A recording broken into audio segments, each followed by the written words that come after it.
Think about a time when you were honored. Think about a time when someone spoke of your value. Maybe it was to the family. How significant you were to the company, to the operation, to the business. How important you were to the team. A time when you were honored. Maybe they thanked you for something you did for them. How did that make you feel?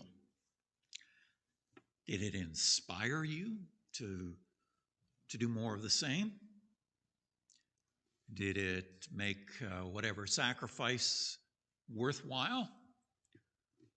Maybe did it give you confidence? Was it uplifting to you on the inside?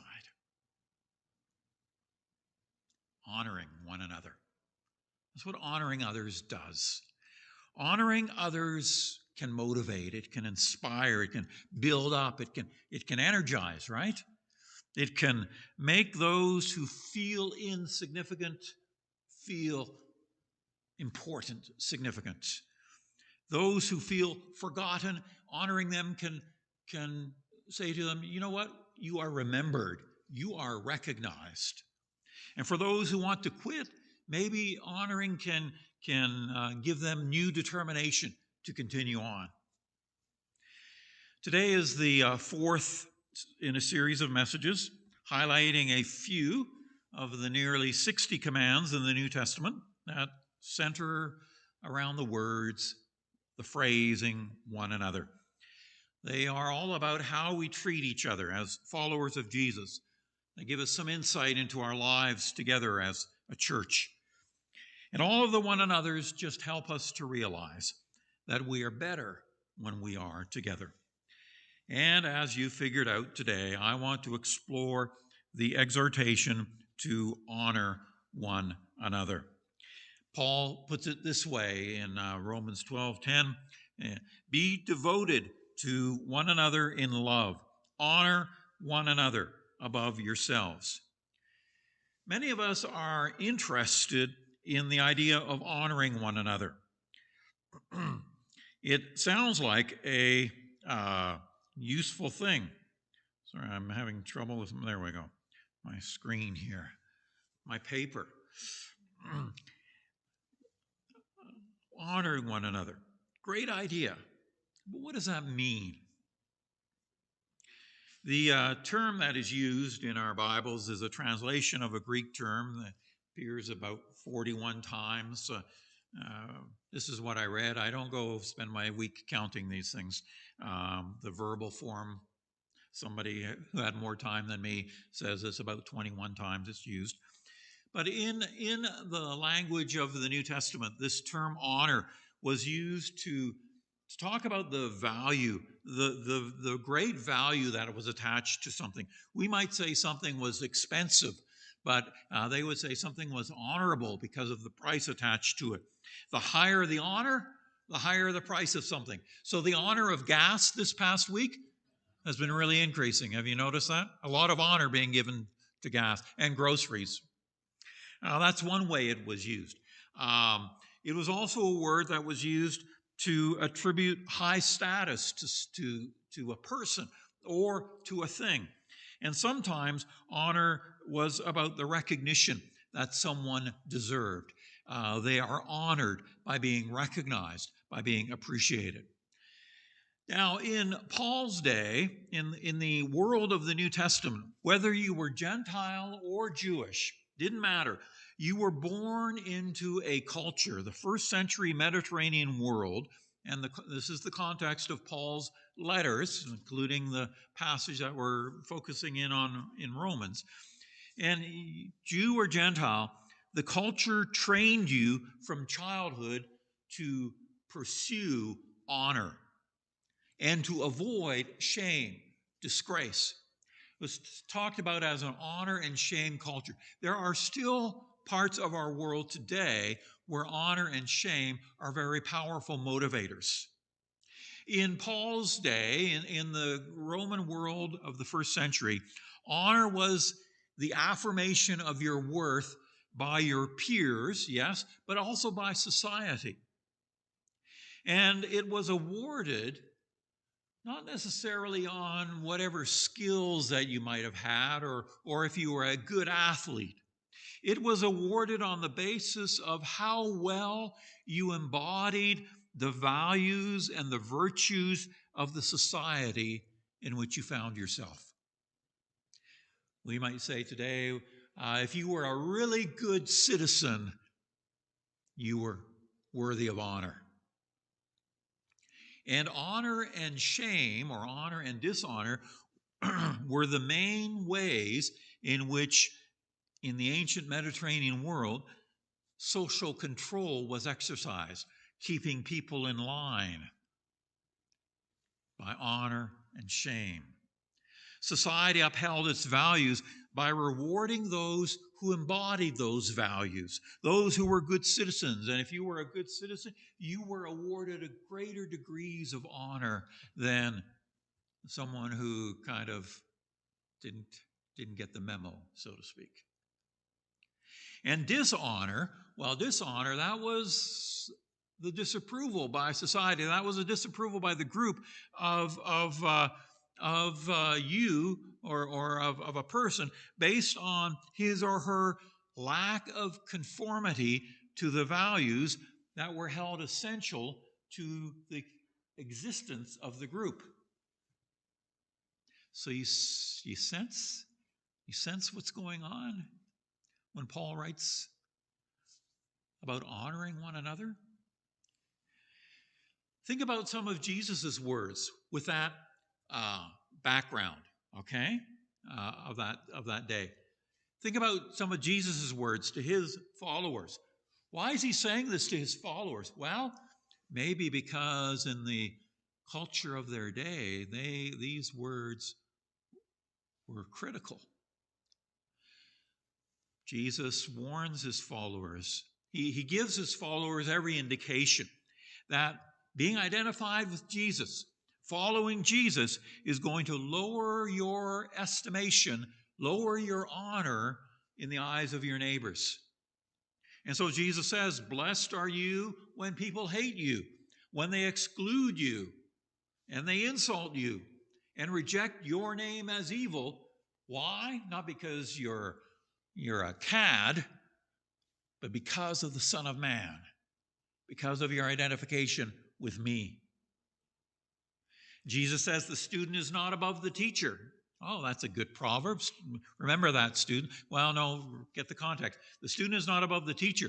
If the head of the house, the teacher, has been called Beelzebul, son of the devil, how much more the members of his household?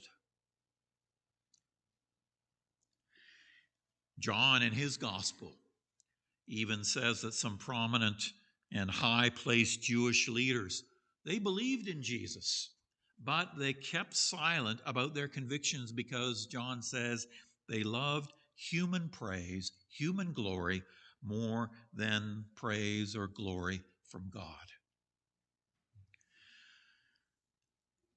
Rarely in the first century were Christians killed because of their faith. There's lots of talk about the persecution of Christians, and there's lots of stories. There were brief periods of intense persecution, extreme persecution on official orders. I'm thinking of Nero's brief persecution. Actually, Nero's persecution of Christian historically seems to have been the only official government sanctioned, so to speak, persecution against Christians in the first century. Most of the persecution that Christians faced in the first century was what I call low-level persecution. It was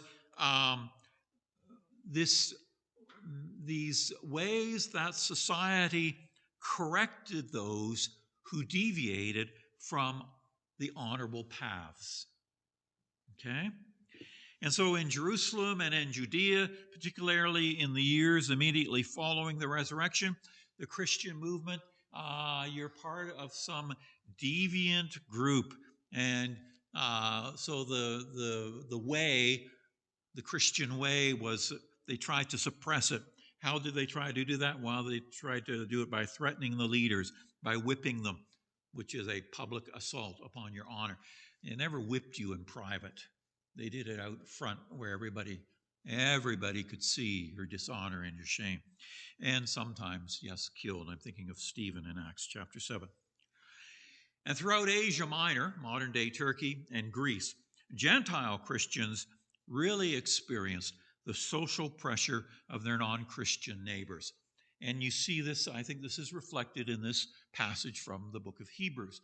The writer of Hebrews says, remember those earlier days after you had received the light, when you started following Jesus, when you became a Christian, when you endured in a great conflict full of suffering. Sometimes you were publicly exposed to insult and persecution. You were shamed. You were dishonored.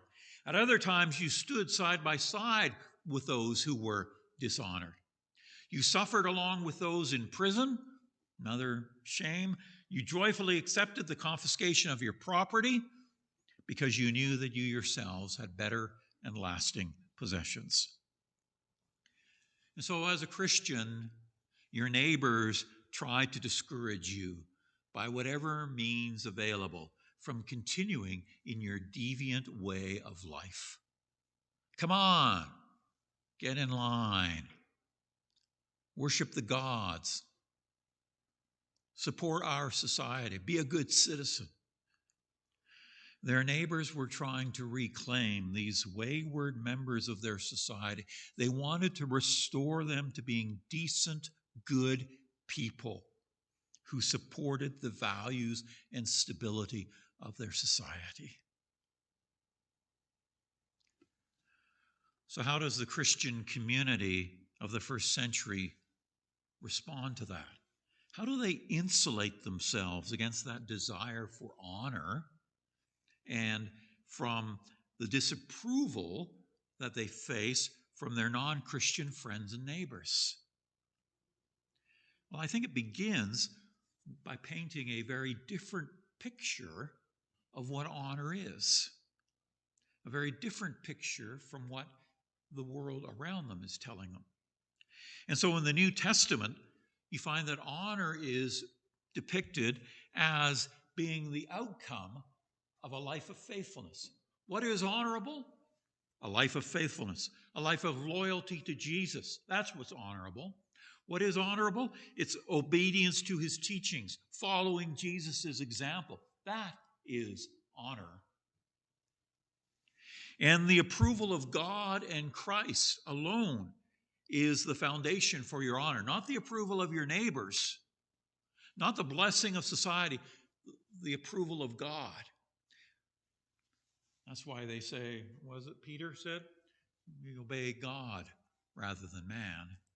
So our approval, our blessing comes from God. And by focusing on God's approval, the desire for Christians is to live up to the gospel, to walk in a manner worthy of their Lord, rather than living up to all the expectations and the standards of the culture that they've left behind. And it begins by establishing that their sense of worth as a Christian is detached from the opinion and the values of the wider culture. And this portrait of honor is further enhanced, it's strengthened even more through one another, through their mutual esteem for one another. Imagine if you're living in a culture where all your neighbors are, to put it politely, looking down their noses at you, doing more than that. How important is it to honor one another, to esteem each other, to support and encourage each other? And so that's why we have not just Paul's words in Romans to honor one another, but various passages where believers are urged to encourage and honor one another because they embody what it means to follow Jesus. Embodying the mind of Christ To seek the mind of Christ is to seek the interest of others, to put others first, to serve your fellow believers. That is, for Christians, that is the path to honor. Paul teaches that followers of Jesus are to outdo one another in showing honor. In other words, Christians don't fall into the trap of letting someone's idea of honor affect how well they are loved or treated. Instead, Christians are called to honor one another without limitation. And Christians are to make one another feel like they are of high or extreme value by the way that they are loved and cared for. And so, as one translation puts Romans 12:10, love one another deeply as brothers and sisters. Take the lead in honoring one another.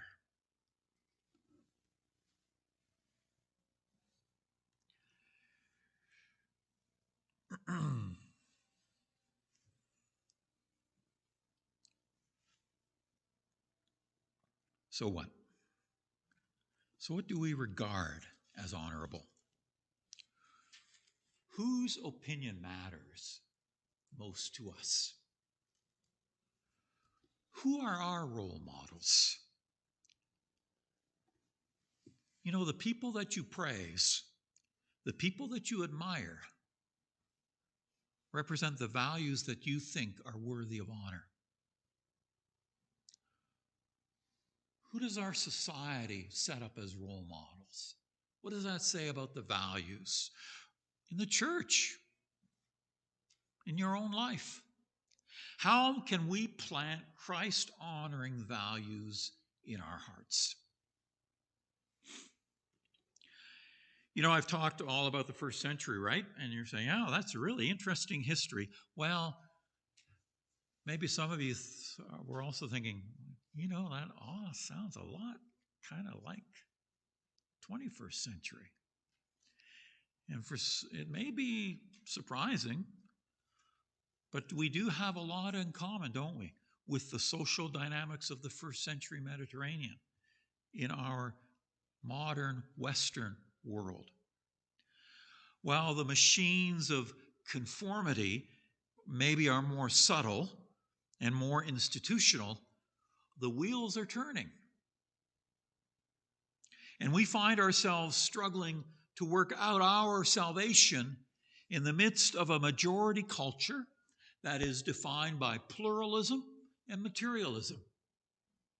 And as believers, we live in the tension between the ethos of the gospel and a society that holds up position, wealth, and ownership of prestige items, of big ticket items, you might say, as measures for self-respect.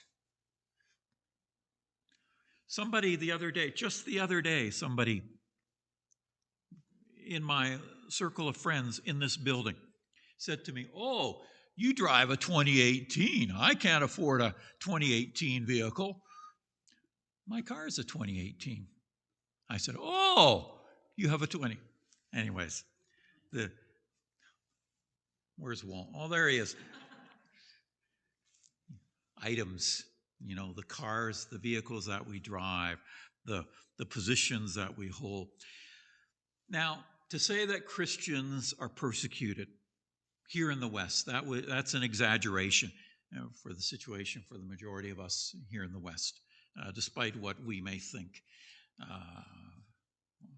I can tell you of Christians in other parts of the world who are really actually facing physical, serious persecution. So it's not the pressures of persecution that we face, okay? And maybe if it was outright persecution, it might be better. But it's the subtle pressure that's being exerted on us. It's a subtle pressure to soften our commitment to one faith, one Lord, in the name of toleration pluralism, multiculturalism. And that pressure can be exerted in many ways. Religion is out of place. You know what's the thing you don't talk about? Two things you don't talk about. One of them is always religion, right? It's out of place in public spaces like businesses, schools, and other places. And if you attempt to bring religion into those spaces, then you're made to feel ashamed. You're not respecting boundaries. You're not being a good citizen. And while our North American culture would not be described by and large, we're not an honor and shame culture, the fact is that as individuals, we still seek self-respect. And we do that by achieving those marks that society sets forth as defining what it means to be successful. And those definitions of what looks like success, they can be communicated by our families. They can be communicated by our teachers, by the endless barrage of commercials that tell us what we should aspire to have, what we should display, by the role models that our society elevates through very public award ceremonies and the avenues of idolization. And so becoming more sensitive to this cultural context of honor as a core social value, even in our 21st century, can attune us maybe to hear more clearly what these words of honor in the New Testament are getting at. But where our own personal value, our self-respect, our validation comes from. What gives us worth?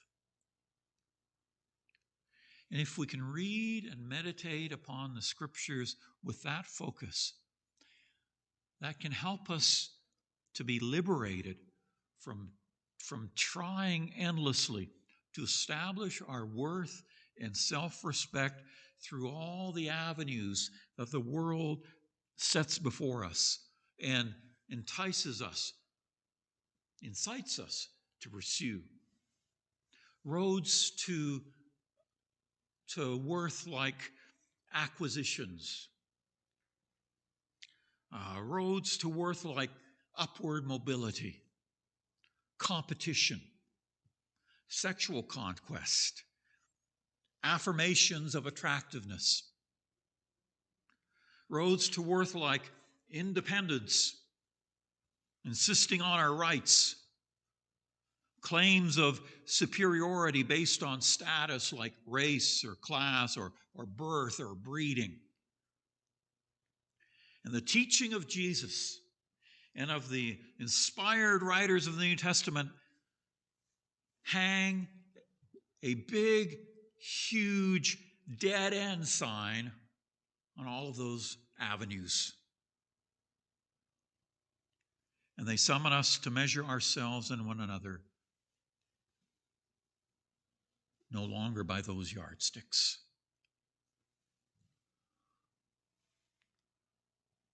We're to resist making distinctions among ourselves based upon external social criteria. We honor and imitate those who embody and demonstrate the values of Jesus. That's who we look to honor. I don't care what you wear, what you drive, what kind of house you have, what's in your bank account. Do you embody and demonstrate the values of Jesus? That's what's worthy of honor. We have been incorporated into a community with new, different, and better standards of honor.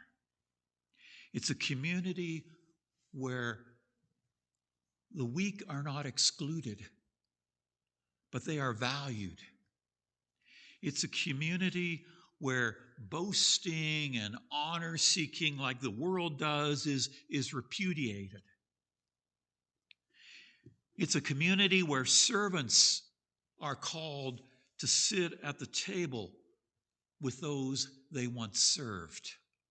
And we all come to this table equal. We all come to this table as sinners in need of the mercy and the grace of God. And what an honor that is.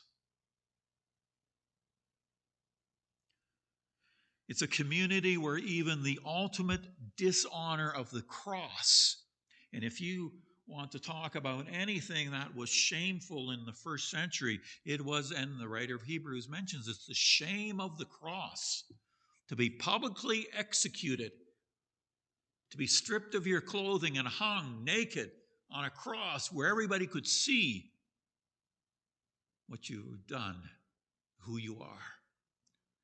The ultimate dishonor of the cross is transformed into glory, into honor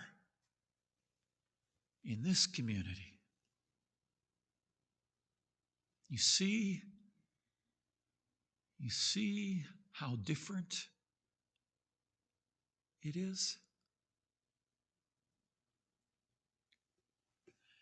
To use a powerful biblical metaphor, the gospel offers to each and every one of us adoption. Now we read that word adoption, and I'm looking at Romans chapter 8, verse 15, where it talks about how we are adopted as, it uses the word sons. And that's I realize that we're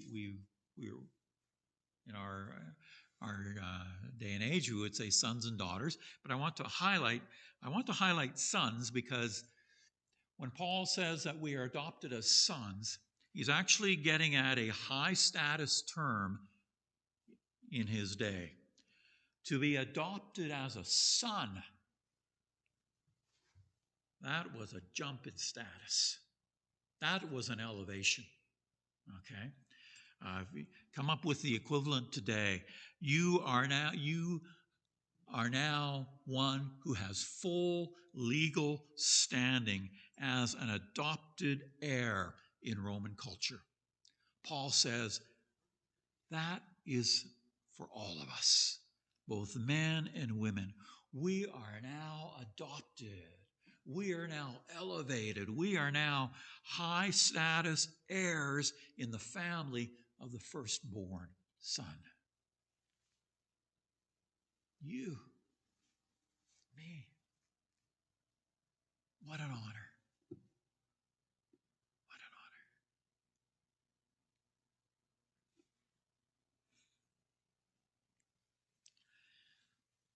Maybe this will help get a picture of this. This is for the musically inclined, but I think we can all understand this. Someone has said that honor can be compared to an accomplished, confident musician who accompanies another musician. You know, lots of times accompanists are overlooked, right? It's the focus is on the main act, the performer. But you know, the accompanist has to be very good. Very good. The whole goal in accompaniment is to make the other musician or singer sound the best that she can sound. And an accompanist feels that he or she has done their job if the other musician or singer is honored for their performance. I think that's a good illustration for what it's about, honor is about in the family of God. I think that's how we should feel about our role in the family of God. That we are so confident in the love of Jesus that we are here and we are working to make others in our sphere of influence look and feel better for God's honor, for God's glory in their lives. And so today, you need to make someone else look really, really good for the sake of the gospel. Honor one another. I've been doing this every week. And I suggested this the first week, that we take that passage from John 15, where Jesus issues the overarching command to love one another, and we can put any of these passages into that. Here's a quote from Bob Goff. Some of you know the author. I think it's appropriate. We will never honor Christ if we forget to honor each other. If we can't honor one another, how can we honor Christ? Honor one another. As I have honored you, honor one another. And everyone will know that you are my disciples if you honor one another.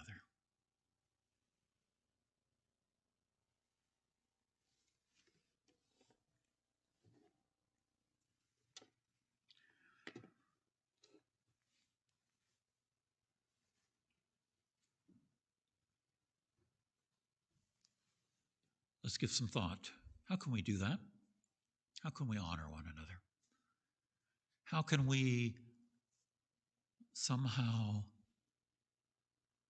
separate ourselves from the values and the honor seeking that's in the air that we breathe, and seek the honor of Christ, and seek honor in Christ in all that we say and do?